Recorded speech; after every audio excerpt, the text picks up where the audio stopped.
నన్ను మోసం చేసిండ్రని చెప్పేసి మల్లిక్ తేజ పక్క రాష్ట్రం వ్యక్తికి రాష్ట్ర గీతం బాధ్యతలు CM Revanth deputy CM Bhatti అన్నశ్రీపై music director S V Mallik Teja ఆరోపణలు చేసిండ్రు.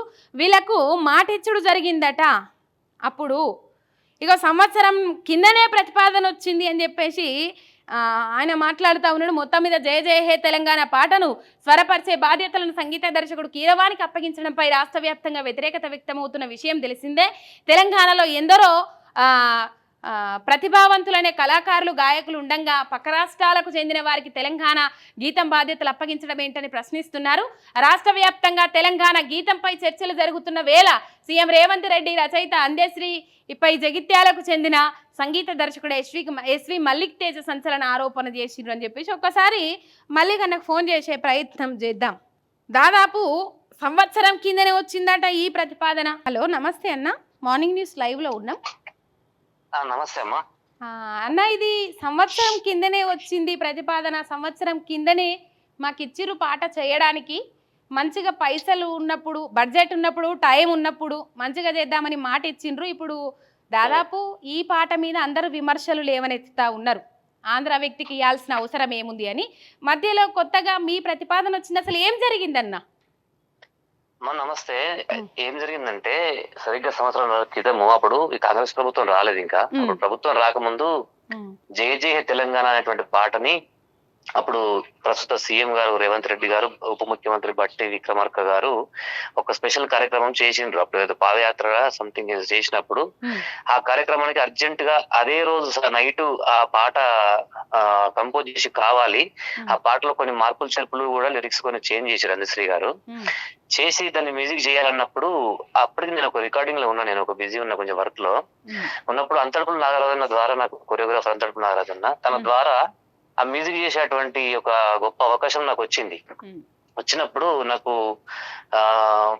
తెల్లవారుజామున ఫోన్ చేసి చెప్పిండు, అన్న ఇట్లా ఒక అర్జెంట్ ఒక పాట చేయాలన్నా అంటే ఆల్రెడీ నాకు కొన్ని వర్క్స్ ఉన్నాయి అన్న, మరి ఎట్లా నాకు నా వర్క్స్ అన్ని పక్కకి పెట్టాలంటే మళ్ళీ నాకు ఆ వర్క్ పోస్ట్ పోన్ చేస్తే నాకు అది మళ్ళీ షూట్ ఉంది అని కూడా చెప్పినప్పుడు ఇక నాగరాజనకు నాకు మధ్యలో కొంచెం సాన్నిహిత్యం ఉంది కాబట్టి తను 2-3 సార్లు అనేసరికి నేనే కాదనలేకపోయినా. నాకు కూడా తను కలిసి మేము వర్క్ చేసినాం కాబట్టి నా ఛానల్లో కూడా తను వర్క్ చేసిండు.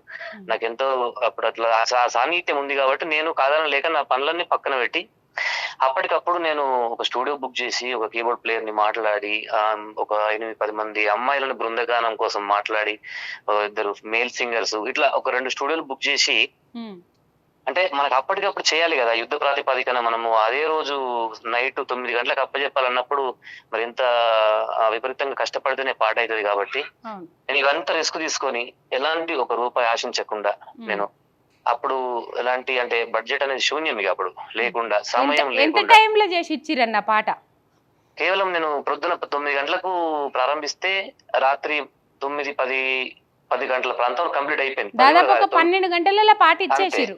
12 గంటలలో నేను మొత్తం కంపోజ్ చేసి కంప్లీట్ గా అసలు ఎక్కడ కూడా అసలు మీకు తగ్గదు. అంటే మనము ఒక 10 రోజులు చేసిన పాట లాగానే ఉంటది ఆ పాట కూడా. అంటే అంత ఎఫర్ట్ పెట్టడానికి కారణం ఏంటంటే అక్కడ నాకు ఇష్టమైన అంటే ఒక చారిత్రకమైనటువంటి గీతం, అది గొప్ప పాట. ఆ గొప్ప పాట చేసేటువంటి అవకాశం నాలాంటి వర్ధమాన సంగీత దర్శకుడికి వచ్చినప్పుడు ఎవరికైనా చాలా ఆనందం ఉంటది కదా. అందులో మళ్ళీ మన తెలంగాణ ఒక కీర్తి పతాక లాంటి గీతము, ఒక గొప్ప వ్యక్తి, ఒక మేధావి రాసినటువంటి పాట అనే సంగీతం సమకూరుస్తున్నా అనేటువంటి ఒక అదృష్టంగా భావించి నేను నా పూర్తి ఎఫర్ట్ పెట్టి నాకు ఉన్నటువంటి పరిజ్ఞానంతో నాకున్నటువంటి సమయంలో నాకు బడ్జెట్ లేకుండా నేను మంచిగా చేసిన అని నేను అనుకున్నా. చాలా తృప్తి పడిన తర్వాత ఆ రిలీజ్ ఫంక్షన్ కూడా నన్ను రమ్మన్నారు. ఇట్లా మన రేవంత్ రెడ్డి గారు కూడా విక్రమార్క వాళ్ళు కూడా రమ్మన్నారు అని చెప్పి నాకు నారాయణ ఫోన్ లో మాట్లాడించడం జరిగింది. నారాయణ కూడా రమ్మంటే నేను అప్పుడు నాకు కొన్ని పరిస్థితుల వల్ల నేను వెళ్ళలేకపోయినా. అంటే రిలీజ్ ఫంక్షన్ కూడా జరిగింది ఈ పాటకు. అంటే సింపుల్ గా చేశారు, పెద్దగా ఏం చేయలేదు. ఆ పాటను అంటే వాళ్ళు ఏ ఉద్దేశంతో చేసిండ్రంటే ఒకవేళ మన ప్రభుత్వం కనుక వస్తే ఆ పాటకు గుర్తింపునివ్వాలి, అది రాష్ట్ర గీతం, మన జాతి మెచ్చిన గీతం కదా, దానికి గుర్తింపునివ్వాలి అధికారికంగా అనేటువంటి ఉద్దేశంలో అప్పుడు వాళ్ళు ఆ పాటను చేసిండ్రు. అది గొప్ప విషయమే, ఓకే. కాకపోతే అప్పుడు చేపించిన తర్వాత ఏం జరిగిందంటే అందశ్రీ గారు ఆ పాటను విని నాకు చాలా సందర్భాలు అంటే అన్నతో కూడా నాకు చాలా సాన్నిహిత్యం ఉంది. నా పాటలకి ప్రతిసారి నాకు తనకి ఏదైనా పాట నచ్చితే నాకు కాల్ చేస్తాడు, నన్ను అభినందిస్తాడు. ఇది ఇక్కడ తప్పు ఉంది, అక్కడ కరెక్ట్ ఉంది అని నాకు అంతా నాకు చనువు ఉంది అన్నతో కూడా. అంటే నాకు అన్ని కరెక్షన్ చేయడము, ఏదైనా బాగుంటే మెచ్చుకోవడము, ఇది బాగలేదు ఇది బాగుంది అని చెప్పే అంత ఉంది అన్నతో నాకు. అలాంటి సందర్భంలో నాన్న నువ్వు అద్భుతమైనటువంటి సంగీతం ఇచ్చినావు నువ్వు. గతంలో నాకు రామకృష్ణ గారు గతంలో పాడినప్పుడు అప్పుడు ఉద్యమ సమయంలో పాడినప్పుడు అందులో ఒక మంచి ఫిమేల్ గొంతులు అందులో వినబడాలని నాకు ఉండే. అయితే నా ఆలోచన అప్పుడు ఎందుకో అది దానికి నాకు అది నా ఆలోచన అట్లే ఉండిపోయింది. అది నా కోరిక తీరలేదు. నేను నీకు చెప్పకుండా గానీ నా ఆత్మ పట్టుకున్నావు నువ్వు బిడ్డ. నువ్వు అందులో అమ్మాయిల బృందగానం పెట్టి ఈ పాటకు ఒక మంచి అంటే నా ఆలోచనను ఆవిష్కరించినావు నువ్వు చెప్పకుండా. అక్కడ నువ్వు గెలిచినావు నువ్వు అద్భుతంగా. కాబట్టి ఈ పాటను ఎప్పుడు చేసినా గానీ మళ్ళీ మళ్ళీ ఒక వైభవపేతంగా ఎట్లా చేస్తాం ఇప్పుడంటే ఇది ఒక యుద్ధ ప్రాతిపదికన అప్పటికప్పుడు చేసినాం. కానీ దీన్ని ఒక అద్భుతంగా చేసేటువంటి అవకాశం వచ్చినప్పుడు, అలాంటి అవసరం వచ్చినప్పుడు, ఒకవేళ ఈ ప్రభుత్వం వచ్చినా లేకపోతే ఆ పాటను గొప్పగా చేసేటువంటి అవకాశం వచ్చినప్పుడు తప్పకుండా నీకే సంగీత దర్శకత్వం వహించే అవకాశం నేను కల్పిస్తా. ఇది మనమే చేస్తాం పాట అని చెప్పేసి తను చెప్పిండు. నాకు నాగరాజన్న కూడా చాలా సందర్భాలు అన్న మనమే చేస్తాం ఇది, మేము ఇట్లా రేవంత్ అన్నకు చెప్పినాము, భట్ అన్నకు చెప్పినాం అని కూడా నాతో చాలా సందర్భాలలో అన్నారు. రేవంత్ రెడ్డి గారు కూడా మన భట్ అన్న కూడా చాలా అద్భుతంగా మెచ్చుకున్నారు అని చెప్పి కూడా నాకు చెప్పిండ్రు వీళ్ళంతా. మరి ఇప్పుడు ఈ పాట ప్రస్తావన వచ్చినప్పుడు అన్న మొన్న జయ జయ హే తెలంగాణ గీతాన్ని రాష్ట్ర గీతంగా ప్రకటిస్తాము అని ప్రస్తావన వచ్చినప్పుడు ఇప్పుడు అందశ్రీకి ఆ బాధ్యత ఇచ్చేసినాం మొత్తము, ఆయన సంగీత దర్శకుడిని ఎవరు ఎంచుకుంటారో ఆయన ఇస్తామని చెప్పేసి మొన్న అందశ్రీ మాటలు వైరల్ అయిన తర్వాత రేవంత్ రెడ్డి గారు నేను ఆయనకి మొత్తం ఇచ్చేసిన, నాకు సంబంధం లేదని ఆయన మాట్లాడు జరిగింది. ఈయన కోదండరామరెడ్డి కూడా మాట్లాడు జరుగుతా ఉన్నది. ఆయన ఎంచుకోవడంలో తప్పేమున్నది, ఆయన ఇష్టము అని చెప్పేసి మాట్లాడుతూ ఉన్నారు. ఒక చారిత్రక గీతము, అది రాష్ట్రీయ గీతము, అది ఎక్కడి నుంచి వివక్ష ఎదుర్కొన్నామో అక్కడి నుంచే పుట్టిన పాట. అవును కదా. అదే అమ్మా ఇప్పుడు అందరి బాధ. ఇప్పుడు ఇక్కడ రాజకీయాలు పార్టీలు మనకు అవసరం లేదమ్మా. నేను ఒక కామన్ కళాకారుడు. నేను ఏం కోరుకుంటా అంటే సరే మీరు ఆంధ్ర వాళ్ళకి ఇస్తారా, మీరు బాంబే వాళ్ళకి ఇస్తారా, లేకపోతే ఇంకా వేరే దేశం వాళ్ళకి ఇస్తారా, అది వాళ్ళ ఇష్టం. నేను కాదంటలేను. ఓకే. అయితే ఇక్కడ ఏమంటున్నట్టు ఒక చిన్న ప్రశ్న. ఇప్పుడు ఒక అనుభవం గాని, ఒక మేధావితనం గాని, ఒక గొప్ప వ్యక్తిత్వం గాని ఎప్పుడు ఉపయోగపడాలంటే ఇప్పుడు అన్నకు ఇప్పుడు కొత్త కీర్తి అవసరం లేదు. అందశ్రీ అన్నకు కూడా తను ఆల్రెడీ లోక కవి, తనకు కొత్త కీర్తి ప్రతిష్టలు ఆయన ఎప్పుడు కూడా పాకులాడాడు. ఓకే, నేను దానికి ఒప్పుకుంటా. ఇప్పుడు ఎక్కడ వచ్చిన సమస్య అంటే ఇప్పుడు ఒకప్పుడు అంటే నీ దగ్గర డబ్బులు లేనప్పుడు, నీ దగ్గర ఎలాంటి అధికారం లేనప్పుడు, ఎలాంటి సమయం లేనప్పుడేమో నీకు గల్లీ మ్యూజిక్ డైరెక్టర్లు అవసరం ఉంటారు. ఇప్పుడు అట్టహాసంగా ఒక ప్రభుత్వం ఏర్పడి నీకు సరైనటువంటి బడ్జెట్ ఉండి సరైనటువంటి సమయం ఉన్నప్పుడేమో నీకు వాళ్ళు గుర్తొస్తారు. ఇక్కడ ఆంధ్ర తెలంగాణ అనే భేదం కూడా నాకు అవసరం లేదు. ఎందుకంటే కళాకారుడికి ప్రాంతీయ భేదం ఉండదు. ఇప్పుడు నేను ఆల్రెడీ 2 కన్నడ సినిమాలు చేసిన. మరి నేను పోయి కన్నడ సినిమాలకి సంగీతం చేస్తే కన్నడ నన్ను వెళ్ళగొట్టలే. అదే అమ్మా, ఇది పాట. ఇక్కడ ఏమైందంటే ఇప్పుడు ఇది అందశ్రీ అన్న పాట రాసిండు. ఓకే, కానీ ప్రజలు చాలా గొప్పగా ఎత్తుకున్నారు. నాలాంటి గాయకులు, సంగీత దర్శకులు అనేక వేదికల మీద పాడడం వల్ల ఆ పాట అద్భుతంగా ప్రజల్లోకి వెళ్ళిపోయింది. అప్పుడు అన్న కూడా చాలా గొప్పగా అందరి పట్ల కూడా తను అంటే అది పబ్లిక్ పాట. అది నువ్వు అలాంటప్పుడు ఎంత మంచి నిర్ణయం తీసుకోవాలి. అసలు ఇలాంటి మిస్టేక్ చేస్తాడని అనుకోవాలి అందశ్రీ అన్న కూడా. ఇప్పుడు మిస్టేక్ చేసిండ్రనే యావత్తు తెలంగాణ సమాజం, ఉద్యమకారులు, మీలాంటి కళాకారులు. ఇంకొకటమ్మా, ఇక్కడ ఇప్పుడు సరే మీరు కీరవాణి గారికి ఇచ్చిండ్రు, దానికి ఎవరు సరే కొంత బాధపడతారా, లేకపోతే తను వివరణ ఇస్తాడా, అక్కడికి అయిపోతుంది. కానీ నేను ఒక వీడియో చూసిన, ఒక ఆడియో ఏదో మాట్లాడుతున్నారు అన్న.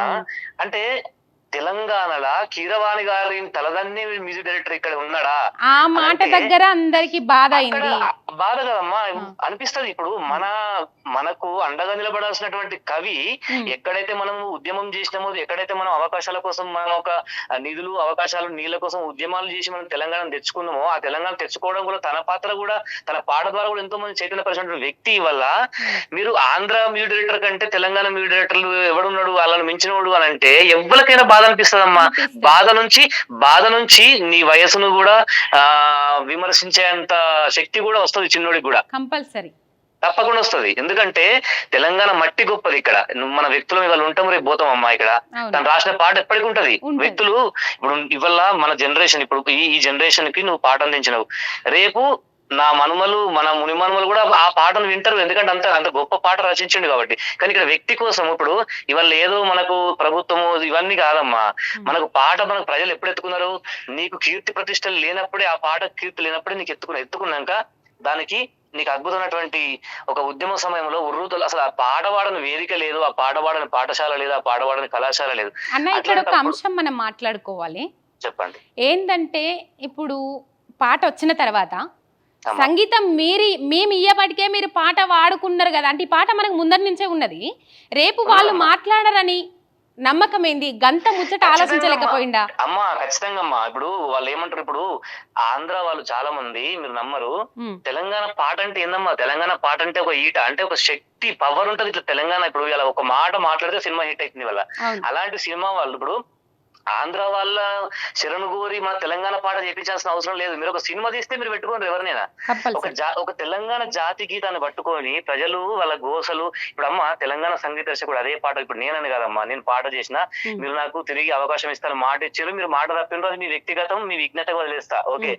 అది అది నా బాధకు వాళ్ళ యొక్క మాట తప్పడానికి ఇద్దరి మధ్యనే ఉంటది.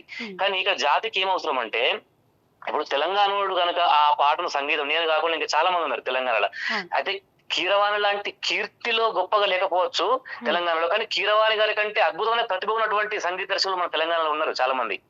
అంటే అవకాశం వస్తే కీరవాణి కంటే గొప్పగా కూడా చేసే వాళ్ళు చాలా మంది. అంటే కీర్తిలో ఇప్పుడు కీరవాణి గారిని ఇక్కడ మనం తక్కువ చేసే అవసరం లేదు. కీరవాణి గారి కీర్తిలో గొప్పవచ్చు. ఎట్లా కీర్తి వచ్చింది ఆయనకు? అవకాశాలు ఇస్తే అద్భుతాలు చేసిండు, అవకాశాలు ఇచ్చినప్పుడు బాహుబలి లాంటి సినిమాలు చేసిండు, ఆస్కార్ తెచ్చుకున్నాడు RRR చేసి. మరి మనోనికి ఇప్పుడు మాలాంటి చిన్న వాళ్ళకు కూడా అవకాశం ఇస్తే మేము కూడా అలాంటి హాలీవుడ్ ఆస్కార్లు తీసుకొస్తాం కదా మీకు తెలంగాణకు. అయితే అట్లా ఒకటి అక్కడ మాకు ఏం బాధ అనిపిస్తుంది అంటే, ప్రతి ఒక్కరికి ఇప్పుడు ఆయన అభిమానించే వాళ్ళమంతా అతని మాటల్ని వాళ్ళు వ్యతిరేకిస్తున్నామంటే అతని వ్యక్తిత్వం మీద మాట్లాడుతున్నాం తప్ప అతని కవిత్వం మీద సాహిత్యం మీద మేము మాట్లాడట్లేదు. కానీ అదొక్కటి, దానికి ఇప్పుడు నేను చివరిగా నేను కోరుకున్నది ఒకటే అమ్మా, తెలంగాణ అంటే ఆయన కన్నా అందరూ చిన్నోళ్ళే ఇక్కడ వయసులో. అందశ్రీ అన్న కంటే అందరం ఇక్కడ చిన్నోళ్ళమే మేమందరం కూడా. అయితే తెలంగాణ సమాజం ఇప్పుడు తెలంగాణలో సంగీత దర్శకులు లేరు అంటే ప్రపంచానికి మీరు ఏం చెప్తున్నారు? మీ పాట ఎంత అద్భుతంగా పోయిందో మీ మాట కూడా అంతే అద్భుతంగా పోతుంది. అంటే తెలంగాణలో సంగీత దర్శకులు లేరట నవ్వుతారు, హేళన చేస్తారు. మన భాష కోసం, మన యాస కోసం, మన యొక్క అవకాశాల కోసం తెచ్చుకున్న తెలంగాణలో మనమే ఉద్యమంలో చాలా పాటలు అన్నాము, అరే మేము ఇది మేము అదే అని పాడుతుంది, మీరు ఇది కాదట అని చెప్పి మీ కూడా చెప్తుండ్రు కదా అని చెప్పి నవ్వరా రేపు? నవ్వుతారు. అందుకోసం అమ్మా నేను అనేది, ఇప్పుడు ఇన్నేళ్ల నుంచి వెళ్ళి అద్భుతమైనటువంటి మాటలు చెప్పి పాటలు చెప్పి వల్ల ఒక పాట, అంత గొప్ప పాట కోసము ఒక చిన్న మిస్టేక్ చేసి దానికి తెలంగాణలో ఎవడున్నాడు, ఏడున్నాడా, ఆడున్నాడా, లేకపోతే అక్కమ్మ కూడా అమ్మమ్మ కూడా అవన్నీ మాట్లాడుతున్నారు అన్న. అదంతా అనవసరమైన ప్రసంగం అని ఆయనకు తెలియట్లేదు అన్న. ఒక మాట ఇక్కడ మిమ్మల్ని మీకు పాట కంపోజ్ చేయడానికి అవకాశం ఇస్తామని చెప్పిండ్రు.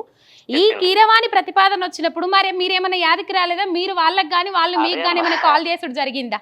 ఎవ్వరు చేయలేరమ్మా, ఎవ్వరు చేయలేరు. అందశ్రీ ఇన్ని మాటలు చెప్పిండ్రు కదా, తేనె పోసిన మాటలు, నీకే ఇస్తా తమ్మి అని చెప్పేసి చెప్పింది. ప్రభుత్వం వచ్చినాక కూడా ఈ చర్చ వచ్చింది. ఒకసారి వచ్చినాక మన ప్రభుత్వం వచ్చి మేము అంటే అప్పుడప్పుడు మాట్లాడుకుంటాం, సరే మాటలను నేను కూడా బహిర్గతం చేయడము వాళ్ళ వీళ్ళలాగా ఇట్లా నేను చెప్పాను. ఇట్లాంటి సందర్భాలు వచ్చినప్పుడు కంపల్సరీ న్యాయం జరగాలంటే అయితే అన్నాడు అన్న ఏమన్నాడు, ప్రభుత్వం వచ్చినాక కూడా మరి ఇట్లా ఆ పాట ప్రస్తావన వచ్చినప్పుడు తప్పకుండా మనం చేసుడే తమ్ముడు, నేను ఇట్లా ముఖ్యమంత్రి గారికి కూడా నేను చెప్తున్నా ఆ విషయము అని కూడా అన్నారు. అన్న తర్వాత కూడా తప్పిండ్రు. సరే తప్పిండ్రు అంటే అంత పెద్దవాళ్ళే మాట తప్పితే అసలు నాకు కూడా అనిపించింది, అసలు నేను ఇంత చిన్నవాడిని, మరి నేను వ్యక్తిత్వంలో అసలు నేను ఎప్పుడు కూడా మరి మాట తప్పలే అని నాకు అనిపించింది. అన్న మీ మాటల్లో మీ ఆవేదన అర్థమవుతుంది. కనీసం ఇప్పటికి కూడా ఒకటే అమ్మా, నేను ఇప్పటికి కూడా ఒకటే, సరే నాకు మాట తప్పిన విషయం మా ఇద్దరి మధ్య వ్యక్తిగతం, అది నేను సమాజానికి ఏం తన సందేశం ఏమంటున్నా అంటే, తెలంగాణలో సంగీత దర్శకులు లేరు అని చెప్పి ఒక గొప్ప మనిషి అయినా మళ్ళీ ఒక చిన్న చితక మనిషి అంటే నేను పట్టించుకోకపోను, ఒక గొప్ప మనిషి ఆ మాట అనడం వల్ల తెలంగాణ సంగీత దర్శకత్వ సమాజం అంతా ఇవల్ల చాలా బాధపడుతున్నది. ఇంకొకటి ఏంటంటే అమ్మా, ఇన్ని రోజులు నేను ఒక్క మాట మాట్లాడతా ఫైనల్ గా. చెప్పండి అన్న.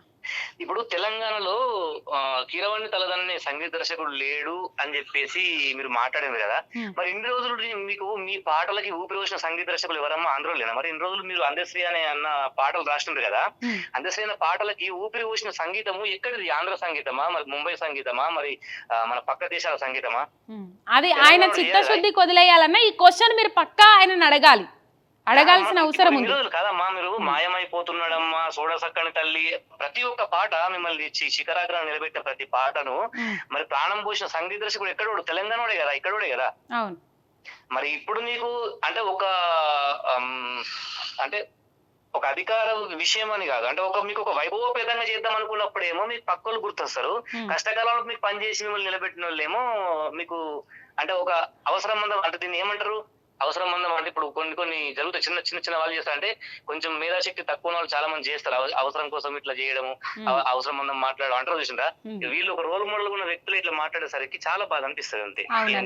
మీ కాకపోయినా తెలంగాణ సంగీత దర్శకులకు ఇచ్చిన హ్యాపీగా ఫీల్ అయ్యేటోళ్ళు మీరందరూ. ఎందుకు ఫీల్ అంటే ఆ పాటను చేసేటువంటి శక్తి దమ్ము అని నేను మాట్లాడను కానీ అందులో ఆ పాటలో ఉన్నటువంటి ఆత్మని, ఆ పాటలో ఉన్నటువంటి స్పర్శని గమనించి చేసేది తెలంగాణ వాడు కాబట్టి తెలంగాణ భాష తెలంగాణ వాడికి అర్థమవుతుంది.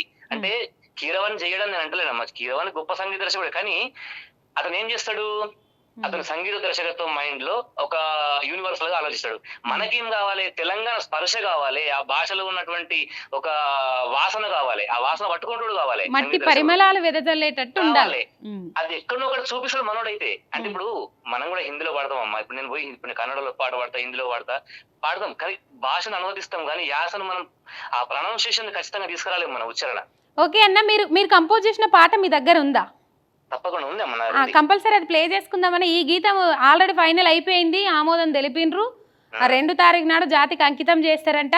మరి చూద్దాం, ఎంత గొప్పగానే వస్తుంది అని ఆశిద్దాం. కానీ దీని మీదనైతే అందరూ యావత్తు తెలంగాణ సమాజం కానీ సంగీత దర్శకులు కానీ విమర్శలు గుప్పిస్తా ఉన్నారు. మరి ఈ పాట వచ్చిన తర్వాత ఆ పాట కూడా ఇప్పుడు అలాంటి చారిత్రకమైనటువంటి అవకాశము మనోడికి ఇస్తే ఏమైతుంది? మీకు ఏమైతుంది? నాకు ఒకటి, ఇప్పుడు మనోడు మనకు అవకాశాలు ఇవ్వడు, మందోడు మనకు అవకాశాలు ఇవ్వడు. ఇలాంటి గొప్ప అవకాశం, కీర్తి ఇప్పుడు ఒక చరిత్రలో నిలిచిపోయే అవకాశం మనోడికి కూడా ఇస్తే ఏమైతుంది? మన దగ్గర మన తెలంగాణ మట్టిలోకి వెళ్ళి ఇక్కడ గాలి పీల్చుతున్నాడు, అరే మా వాళ్ళను మేము లేపుకున్నాం రాబాయ్ అని మాట్లాడడానికి అది ఉంటుండే. ఇదే కదమ్మా బయట వాళ్ళకు మనం ఇచ్చే సంకేతం ఏంది? వాళ్ళ మధ్యన ఐకమత్యం ఉండదు రా భయ్య అని. మళ్ళీ ఒకసారి తెలంగాణ వచ్చినా కానీ అదే వివక్ష జరుగుతుంది ఇప్పటికీ. అంతే. ఓకే అన్న, ఫైనల్ గా ఈ పాట వచ్చిన తర్వాత మనం ఒకసారి ఆ పాట ప్లే చేసుకుందాం కంపల్సరీ. ఓకే, థ్యాంక్ యూ అన్న. మంచిదమ్మా, నమస్తే. రైట్, ఇది మొత్తం మీద తెలంగాణ సంగీత దర్శకుల ఆవేదన. ఇది ఫైనల్ అయిపోయింది పాట. 2 తారీఖు నాడు రిలీజ్ చేస్తారు. 2 వర్షన్లలో వచ్చింది. కనీసం ఇక్కడ వాళ్ళకు కూడా అవకాశాలు ఇవ్వకుండా నా పాట దళితుడు వాడుకోవడానికి అవకాశం లేదని ఒక మాట, ఇంకొక మాట వాళ్ళని తలదన్నటోళ్ళు ఇక్కడోళ్ళు లేరని ఇంకొక మాట. మొత్తం మీద ఇట్లాంటి మాటలు, అందశ్రీ మాటలు అయితే రచ్చరచ్చ. కష్టాలలో ఆదుకున్నోళ్ళు గుర్తు రాలేదు. నీ పాటలకన్నిటికీ, నీకు కీర్తి తెచ్చిపెట్టిన పాటలన్నిటికీ సంగీతం కొట్టిన వాళ్ళు గుర్తు రాలేరు. మరి వాళ్ళందరూ ఎక్కడోళ్ళు కొట్టిరు నీ పాటలన్నిటికీ సంగీతం ఇయ్యాలి. ఆ పాటకు అక్కడి వ్యక్తిని ఎంచుకోవాల్సిన అవసరం ఏం ఏర్పడ్డది అని చెప్పేసి, చారిత్రక పాటను చారిత్రక తప్పదంతో చేసిరని చెప్పేసి యావత్తు దునియా మొత్తం విమర్శలు గుప్పిస్తా ఉన్నది.